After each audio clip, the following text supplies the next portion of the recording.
Monsieur le Premier ministre, cher Benyamin Netanyahou, vous savez aussi le soutien que nous vous apportons pour la sécurité d'Israël.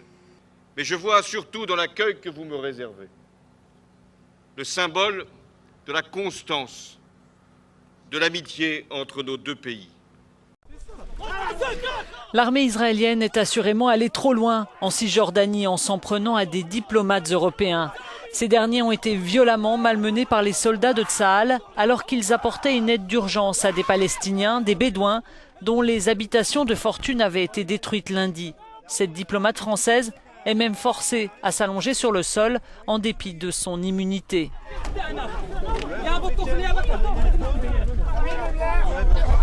Depuis la première visite officielle d'un président de la République française en Israël, c'était en 1982, c'était François Mitterrand, tous les présidents sont venus ici, en Israël, pour apporter le témoignage de l'engagement de la France envers votre pays. Aujourd'hui, je m'inscris dans ce fil historique, dans cette fidélité, dans cette cohérence. Et une fois encore, je suis venu vous affirmer le message du soutien indéfectible de la France. Il s'appuie sur la longue histoire que vous avez rappelée, une histoire humaine, faite à la fois de destins partagés, mais aussi de souffrances, de douleurs, de tragédies. La France sait ce qu'elle doit aussi à Israël, cette référence, ce combat qui a été le vôtre de génération en génération pour créer cet État dont vous célébrerez le 65e anniversaire. Je me rendrai dès aujourd'hui à Yad Vashem, au nom de la mémoire du martyr.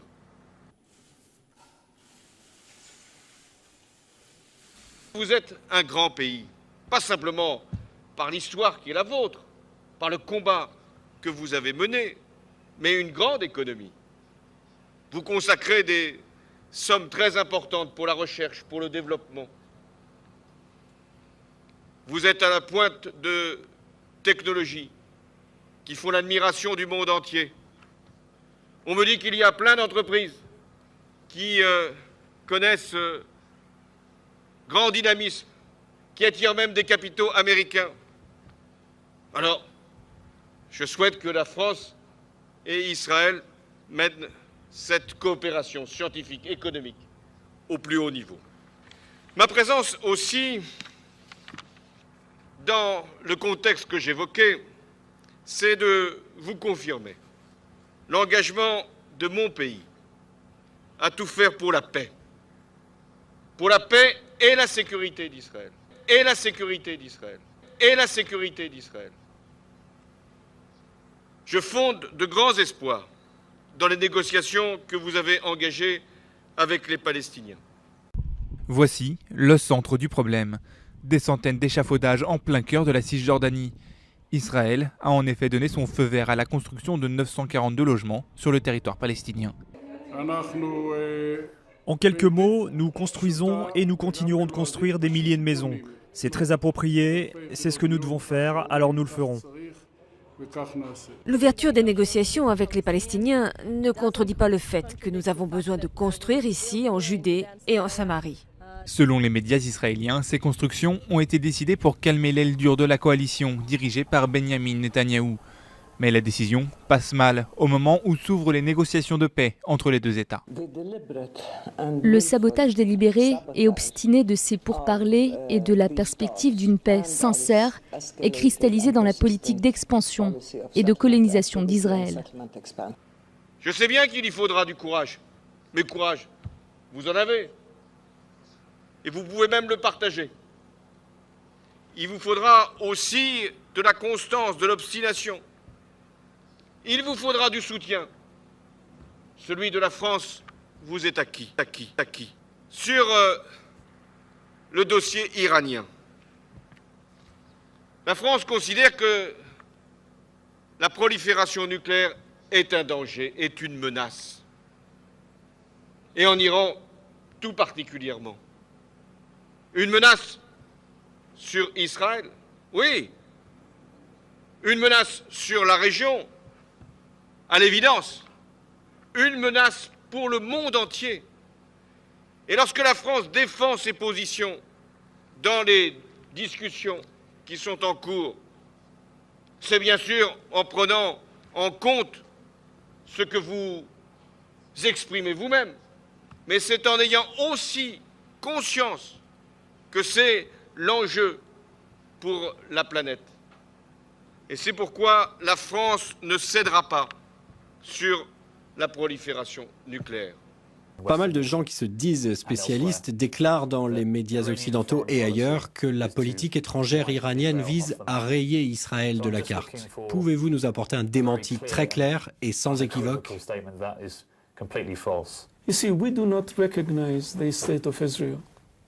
Vous savez, nous ne reconnaissons pas l'État d'Israël, mais nous n'avons jamais dit que nous voulions détruire la population.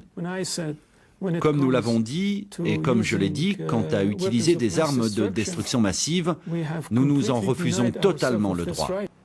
Et pour la France, tant que nous n'aurons pas la certitude que l'Iran a renoncé à l'arme nucléaire, nous maintiendrons toutes nos exigences et les sanctions.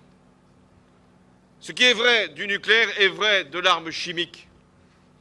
La France, là aussi, a pris ses responsabilités. Elle s'est trouvée parfois un peu seule, mais vous en avez l'habitude. Parfois, mieux vaut être seul sur une bonne position que très nombreux sur une mauvaise. Poutine a-t-il gagné la partie d'échec diplomatique avec sa proposition de dernière minute de mettre sous contrôle l'arsenal de Bachar? En tout cas, écoutez, avant la proposition russe, après la proposition russe, on ne parle pas pareil. La France est prête à punir ceux qui ont pris la décision infâme de gazer des innocents. C'est vraiment notre Munich à nous.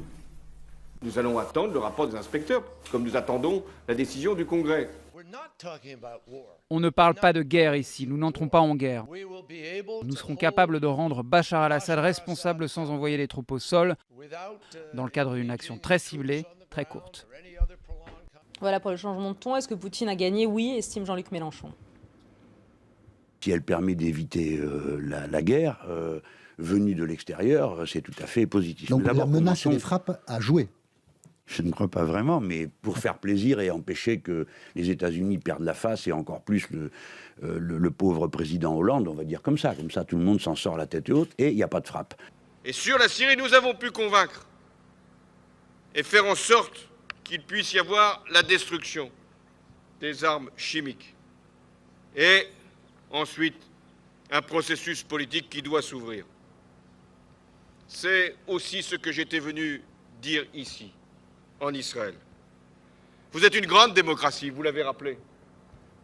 Alors, pas de bébé pour les falachas, une info d'Israël. Alors là, c'est une info, je dois dire, assez étonnante. En novembre, il y a un documentaire qui a été diffusé sur la télé israélienne qui affirmait, avec beaucoup de témoignages à l'appui, que des falachas, donc ces Éthiopiennes juives, qui avaient immigré en Israël il y a 8 ans, avaient été contraintes de subir des injections forcées de Depo-Provera, un contraceptif longue durée. Alors l'histoire, c'est qu'on ne leur disait pas du tout que c'était un contraceptif, on leur expliquait que c'était un vaccin. L'injection devait être renouvelée tous les 3 mois, et si elle ne revenait pas au bout de 3 mois, eh ben elles perdaient leur droit à certaines aides financières et soins médicaux. Ça a fait quand même chuter la natalité de cette communauté de 50%. Évidemment, tout ça a fait beaucoup de bruit. Le malaise est palpable, c'est moins qu'on puisse dire. Le quotidien Haaretz s'interroge. Est-ce qu'on a voulu délibérément empêcher une communauté de se développer, et une communauté noire de surcroît? Et vous pouvez en être fiers, car malgré les épreuves que vous avez rencontrées, jamais, je dis bien jamais, vous n'avez cédé sur la démocratie, sur le pluralisme, sur les droits. Vous nous faites grand honneur quand vous citez les philosophes des Lumières, les principes de la Révolution française. Mais nous les partageons. Ils ne nous appartiennent pas. Ils sont universels, comme les principes et les valeurs du judaïsme. Je m'exprimerai devant la Knesset demain, comme mes prédécesseurs. Mais je tenais, dès les premiers pas que j'ai effectués sur cette terre, à saluer le peuple d'Israël, si profondément lié à la France.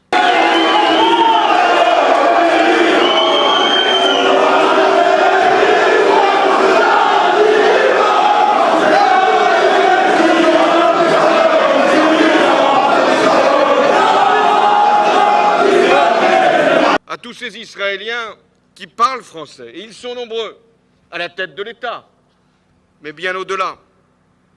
Vous m'avez fait la délicatesse, l'élégance de parler français. Je vais tenter, dans un hébreu moins fluide, mais tout aussi sincère, de vous répondre. Tamid Eshaer, Raver Shel Israël. Je suis votre ami et je le serai toujours, toujours, toujours. Merci. משמר יעבור לדום, משמר דום